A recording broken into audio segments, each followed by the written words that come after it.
नमस्कार। खेत खजाना में आपका स्वागत है। आज जुलाई की पहली तारीख है और दिन है शनिवार। जुलाई का मुहूर्त काफ़ी अच्छा हुआ है सरसों के लिहाज से, और सरसों तेल के साथ साथ दूसरे खाद्य तेलों के लिहाज से भी आज का दिन काफ़ी सुखद रहा है। व्यापार को कुछ उम्मीदें जागी हैं, बाजार को कुछ उम्मीदें जागी हैं और किसानों को भी कुछ उम्मीदें जागी हैं। विस्तार से बात करें उससे पहले आपसे निवेदन कि आप इस चैनल को सब्सक्राइब कर लीजिए और सब्सक्राइब करने के साथ साथ बेल आइकन को जरूर प्रेस कीजिए ताकि वीडियो अपलोड होते ही सबसे पहले आप तक पहुंचे। आज सरसों के बाजार में जो तेजी आई थी उसकी जानकारी, काफ़ी कुछ जानकारी सुबह के बुलेटिन में आपको दी थी। कल क्या हुआ है, कल जो बीता हुआ कल है, उसमें अमेरिका के अंदर जो सोयाबीन की जो फसल है उसकी बिजाई काफ़ी कमज़ोर दिखाई दे रही है, यानी बिजाई घट रही है। और जो अमेरिका का जो सोयाबीन का जो स्टॉक है, वो लास्ट अंतिम स्टॉक जो उनके पास बच रहा है वो 18% तक गिर गया है। ये एक बहुत बड़ा आंकड़ा होता है जिससे बाजार प्रभावित हुआ है। दूसरा सबसे बड़ा कारण है अल नीनो के कारण से बहुत से देशों के अंदर फसलें प्रभावित होने की आशंका है। खासतौर पे इंडोनेशिया, मलेशिया के अंदर पाम तेल का उत्पादन घटने की संभावना है। अमेरिका में और अर्जेंटीना में और ब्राज़ील के अंदर भी सोयाबीन की फसल प्रभावित हो सकती है। हालांकि अभी ब्राज़ील की फसल अभी आई है और अर्जेंटीना की फसल भी अभी आई है, लेकिन उनकी जो नेक्स्ट जो तिलहनी फसलें हैं उनमें कुछ दिक्कत आने की आशंका है। भारत में भी सोयाबीन का जो रकबा है, जो प्रमुख राज्य है महाराष्ट्र, उसके अंदर काफ़ी घटा है और उसका कारण यही है कि वहाँ मानसून काफ़ी लेट या मानसून काफ़ी धीमा पहुँच रहा है और उस कारण से काफ़ी इलाकों के अंदर कई तरह की फसलों की बिजाई जो है वो प्रभावित हो रही है।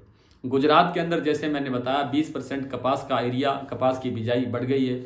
वहीं कुल ओवरऑल देश की देखें तो 13% से ज़्यादा 14% के करीब करीब बिजाई कमज़ोर है कपास की। दूसरा जो सोयाबीन की जो बिजाई है वो अभी टोटल के एंगल से देखें तो शायद 7-8% ही हो पाई है।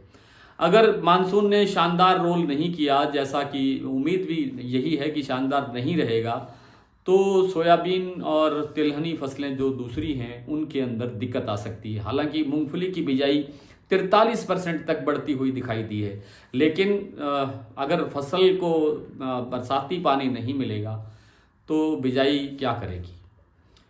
कुल मिलाकर के लौटते हैं सरसों पर। इन सब कारणों से आज सरसों के साथ साथ सोया, पाम, बिनोला तेल, सूरजमुखी तेल, इन सभी प्रकार के तेलों के अंदर जबरदस्त उठान रहा है। बिनोला तेल आज फिर 3 रुपये के आसपास बढ़ता हुआ दिखाई दिया है। 3 रुपये प्रति केजी, थोक बाजार की बात कर रहा हूँ।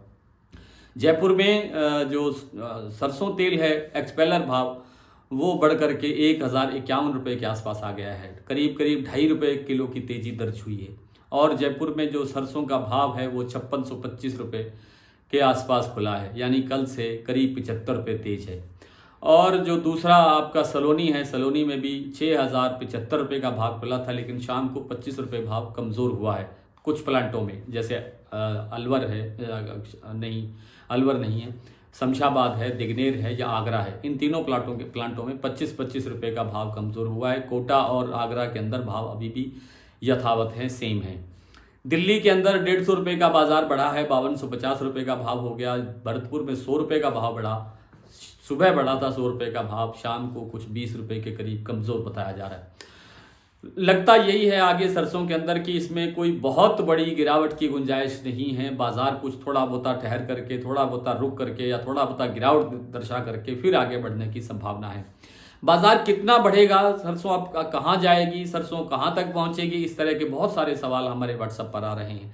और व्हाट्सएप पर जो हमारा डेली बुलेटिन अखबार आ रहा है उसकी सदस्यता लेने वालों की भी लंबी कतार बढ़ती जा रही है, क्योंकि अभी भी हमारे पास एक दिन का समय हमने और दिया है और उसको पुराने रेट के अंदर आपको अवेलेबल करवाया जा रहा है। उसके लिए बहुत सारे लोग व्हाट्सएप पे जुड़ रहे हैं और व्हाट्सएप पे ये सवाल भी पूछा जा रहा है कि सरसों का अब आगे क्या होगा। देखिए, अभी भी सरसों के अंदर मुझे जो हम बार बार मैं भी प्रयोग कर रहा हूँ इस शब्द को, तेजी आ रही है, तेजी आ रही है। ये तेजी कैसे कही जाएगी? दरअसल 5300 रुपये आज भाव अगर भरतपुर का है तो 5450 रुपये जो समर्थन मूल्य है उससे तो 150 रुपये अभी भी ये पीछे खड़ी है। और जो जयपुर का भाव आज कुल मिलाकर के अगर 5500 या 5600 के आसपास हो भी गया है तो 100-150 रुपये सुधार से क्या सुधार होता है। कहीं तो हमने जयपुर का भाव 8500 रुपये तक देखा हुआ है किसी साल में, और इस सीजन के अंदर भी हमने 6000 का भाव देखा है, 5925 रुपये।